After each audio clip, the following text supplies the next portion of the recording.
Apa kabar peraih mimpi? Ya, tentu saja selalu dalam berkelimpahan kan? Kita membahas tentang kenali potensi diri agar banyak uang ya. Sebenarnya setiap orang memiliki potensi yang sangat unik dan berbeda-beda ya tiap orang ya. Namun kadang orang tidak menyadari bahwa dirinya memiliki sesuatu yang itu merupakan potensi yang bisa digunakan untuk mewujudkan apa yang menjadi cita-citanya, apa yang menjadi impiannya. Kadang orang lebih yakin dengan apa kata orang lain, bukan fokus pada mencari potensi yang ada dalam dirinya sendiri. Dan di sini kita diskusi bareng ya, kita bagaimana caranya mengenali potensi diri, terus bagaimana mewujudkan segala sesuatunya dari apa yang menjadi kelebihan dari diri kita. Jadi teman-teman memiliki kelebihan apa, terus nanti bisa dijalankannya bagaimana, yaitu teman-teman bisa mencarinya sendiri karena tiap orang potensinya masing-masing. Tiap orang beda-beda. Mungkin saya dan teman-teman juga berbeda ya potensi dirinya itu sebesar apa. Mungkin saya juga lebih rendah dari teman-teman untuk dalam bidang tertentu. Mungkin juga sebaliknya. Itu adalah nilai yang sebenarnya memang diciptakan bermacam-macam dan kita bisa saling melengkapi. Dari sini kita diskusikan. Nah, untuk mengenali potensi diri kita yang bisa kita gunakan untuk menghasilkan uang, yaitu kita kenali dulu keahlian kita apa. Kita memiliki keahlian apa? Setiap orang pasti memiliki keahlian. Di samping kita memiliki sebuah kelemahan mungkin ya, atau kekurangan, di situ kita sebenarnya memiliki kelebihan dan kita memiliki yang namanya ya keahlian khusus. Mungkin ada yang keahliannya dalam seni, mungkin juga ada yang dalam berpresentasi atau apapun. Nah, itu bisa dijadikan sebagai sumber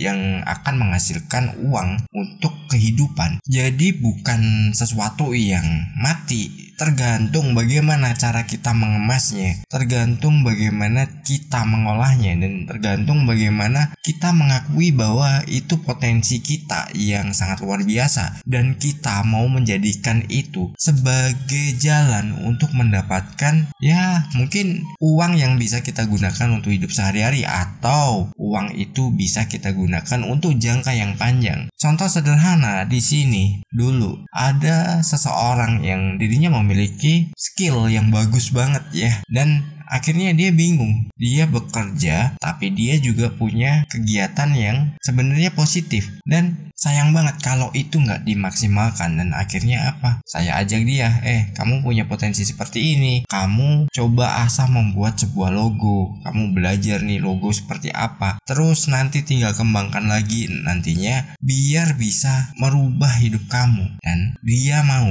Setelah itu apa? Ya udah, dari keahliannya yang tadinya dia menggambar itu di kertas dan harus di scan, dia lari ke warnet untuk scan, terus baru nanti dioper ke tim digital. Nah, dari tim digital baru mengolahnya, dan sekarang dirinya udah pakai alat yang ya bisa dibilang nggak perlu capek-capek lagi, dimanapun dia mau bekerja bisa, dan nggak boros kertas juga. Dan sekarang kehidupannya jauh lebih baik dari posisi sebelumnya. Karena apa? Kadang orang mengenali juga potensinya apa atau keahliannya apa, tapi bingung mau dibawa kemana. Nah, itu kalau di zaman sekarang sebenarnya adalah modal yang sangat besar banget ya.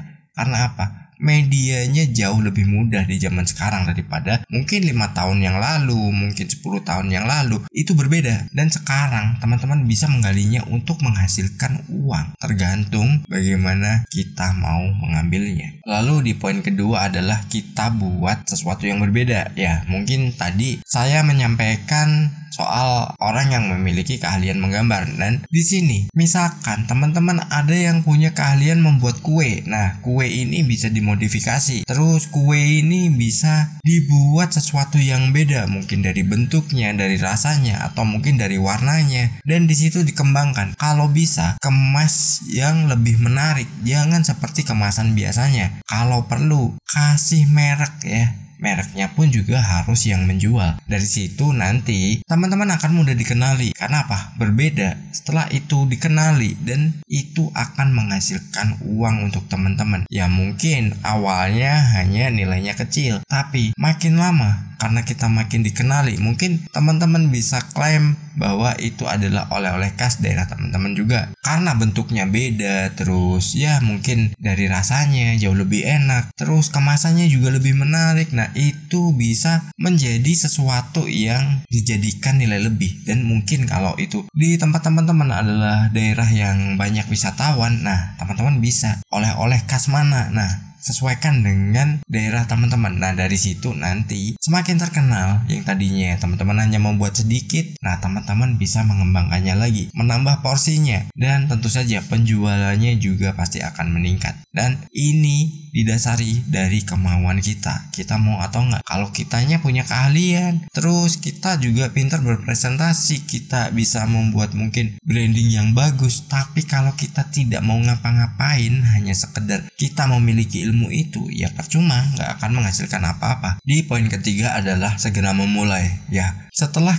kita mengenali apa yang jadi keahlian kita, terus kita mungkin baru dalam rencana membuat sesuatu yang berbeda, kita harus segera melangkah, kita harus segera memulai. Kalau kita tidak pernah memulai, maka kita tidak akan pernah menjadi siapa-siapa, dan kita tidak akan pernah menikmati indahnya bahwa wah, ini ternyata keahlianku diterima oleh banyak orang, dan keahlianku bisa diterima oleh pasar, dan akhirnya aku berubah. Tidak perlu hebat dalam kita memulai, tapi kita perlu memulai untuk menjadi hebat. Satu-satunya cara adalah ya mulai aja dulu dari apa yang teman-teman bisa. Misalkan baru bisa nilai yang kecil, atau baru bisa membuat sebuah karya yang itu nilainya juga belum gede-gede banget, ya nggak masalah. Yang penting apa? Kita udah mau, kita udah berusaha. Dan dari situ pasti akan ada jalannya kok. Gak akan pernah ada usaha kita itu yang sia-sia. Paling gak kita bisa mendapatkan wawasannya, dan itu bisa kita buat pengembangan ke depannya. Oh, kenapa produkku gak laku, dan ini gak dikenali banyak orang. Dan dari situ kalau kita mau belajar, kita bisa melakukan evaluasi, dan setelah itu kita tinggal menyempurnakannya. Oh, kurangnya di sini. Oh, kompetitor itu dia punya kelebihan di sini. Aku harus mengimbanginya dengan kelebihan yang lain. Saat kita udah menemukan itu apa yang menjadi kelebihan kita nantinya, nah itu jauh lebih cepat lagi kita untuk berkembangnya.